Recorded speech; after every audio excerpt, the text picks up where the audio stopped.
Oi, gente, tudo bem com vocês? Tô aqui hoje num formato um pouquinho diferente. Eu já tinha falado em outras lives que eu gostaria de mudar o conteúdo das lives para um conteúdo em vídeo. Então, tô aqui hoje com essa minha primeira experiência em vídeo. Vamos ver como é que isso vai se desenrolar aqui, né, na nossa comunicação. A gente vai falar hoje sobre Noite na Taverna, do Álvaro de Azevedo, mas antes eu vou dar os avisinhos que eu dou sempre, né? Eu peço desculpas se tiver algum barulho de carro, de moto, eu gravo muito perto da rua, então às vezes é meio difícil eu isolar isso nos vídeos, né? Eu também tenho 3 cachorros, às vezes eles fazem barulho, então eu peço para vocês também relevem aí se tiver algum barulho dos meus cachorrinhos.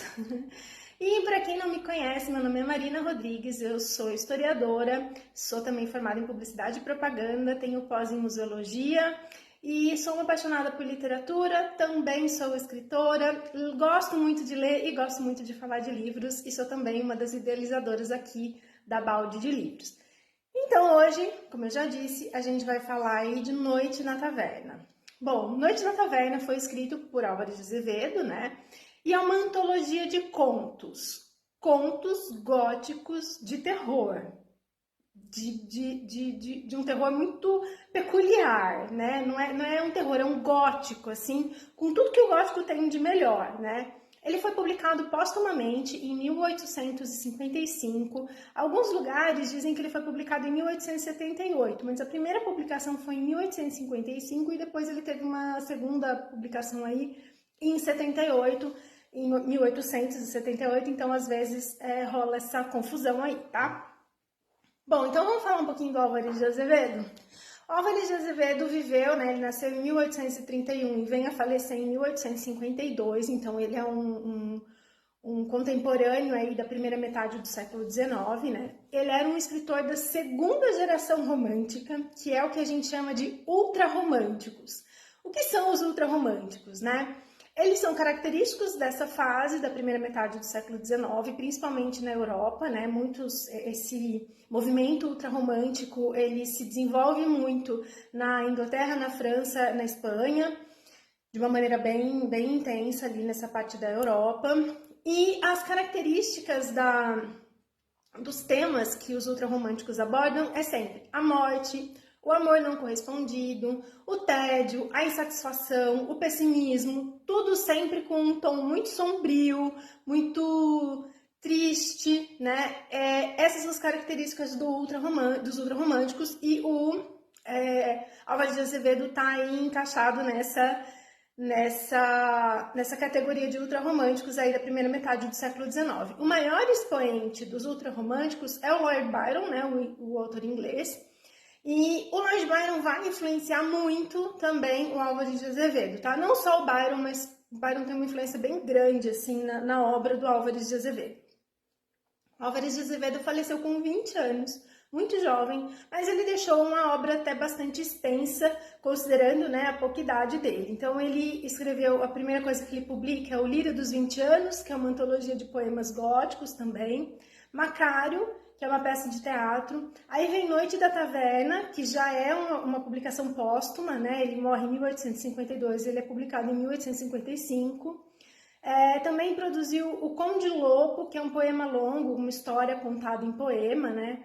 E ele foi autor de muitas cartas, muitos ensaios e algumas traduções do inglês para o português, algumas traduções de Byron e de Shakespeare também. Então, essa aí é a obra do Álvares de Azevedo. Teria muito mais para falar. Álvares de Azevedo é uma figura muito importante na literatura brasileira, mas eu acho que para a gente introduzir aqui o vídeo é o que a gente precisa saber para conversar, tá bom?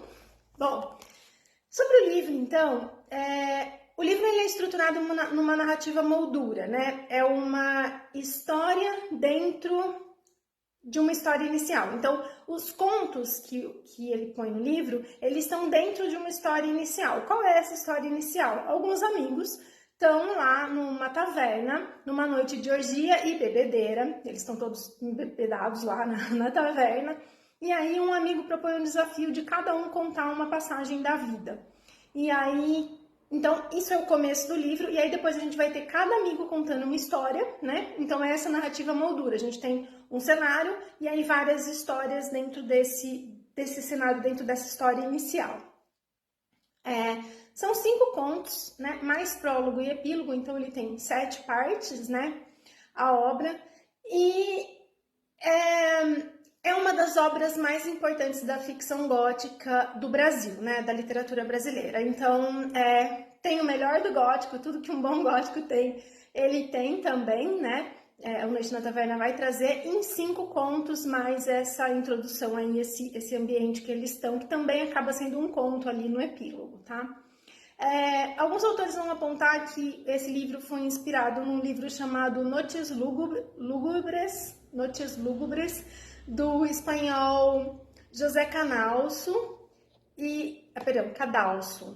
e que foi publicado em 1690, né? Alguns até vão dizer que talvez pudesse ser um plágio, não acredito que seja de verdade, acho que realmente foi só inspirado, né, no Noches Lúgubres.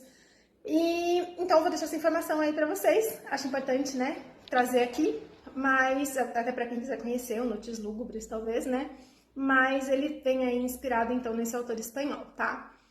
Bom, então na introdução do livro, nessa primeira parte, um narrador vai mostrar o desafio desses 5 amigos, né, e onde eles estão, como é essa taverna, ele vai descrever um lugar de orgia, de bebedeira, de muita boêmio, né, um lugar muito boêmio, assim. E aí, o primeiro conto, ele vai falar sobre necrofilia, o segundo conto, ele vai falar sobre antropofagia, canibalismo ali, né, vamos dizer assim, mas é mais uma antropofagia mesmo. No terceiro conto, ele vai falar sobre traição. No quarto conto, ele vai falar sobre amor e morte, mas dentro de um cenário muito intenso, muito lúgubre.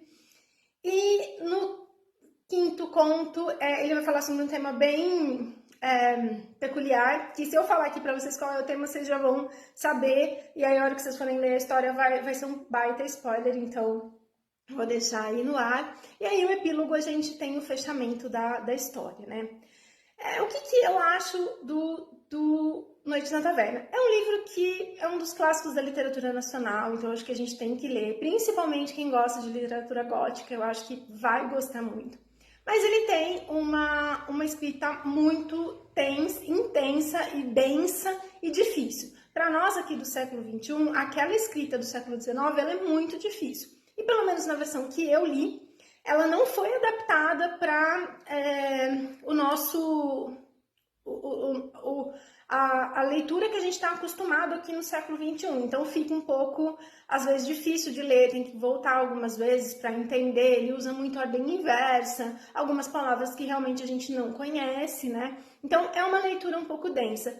Mas as histórias são muito legais, assim, no sentido de que elas são muito intensas. Bom, todas falam sobre amor, sobre morte, são amores malditos, né? Não são amores românticos, bonitos, assim. As mulheres são sempre retratadas ou como virgens ou como prostitutas, né? Nunca de uma maneira realista, né? Então, isso é uma coisa que talvez para o leitor aqui do século XXI pegue um pouquinho, né? Para mim, particularmente, eu percebi isso, né? Mas sempre nessa temática de morte, de um amor impossível, e nunca um amor, assim, bonito, agradável, sabe? É sempre um amor distorcido, muito... Não é nem idealizado, é muito, assim, maldito mesmo, macabro em alguns momentos, né? Então, apesar, então, da leitura ser difícil, o Noite na Taverna é muito gostoso de ler. São histórias muito, assim, que prendem, a gente não consegue parar de ler. Ele tem muitas referências a Byron, a Shakespeare, a outros autores também da literatura nacional anteriores a ele, né?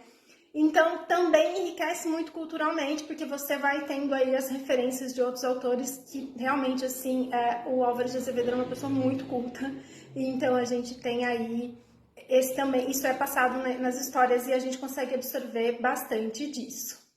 Bom, a gente traz o Noite na Taverna aqui na Balde de Livros sobre encomenda, se alguém tiver interesse, né? Eu li no Kindle, tem também disponível no Kindle para quem gosta de ler aí no formato digital. O que eu tinha para falar sobre Noite da Taverna para vocês era isso. Espero que vocês tenham gostado. Para mim é sempre um prazer estar aqui falando de livros e até a próxima. Tchau, tchau!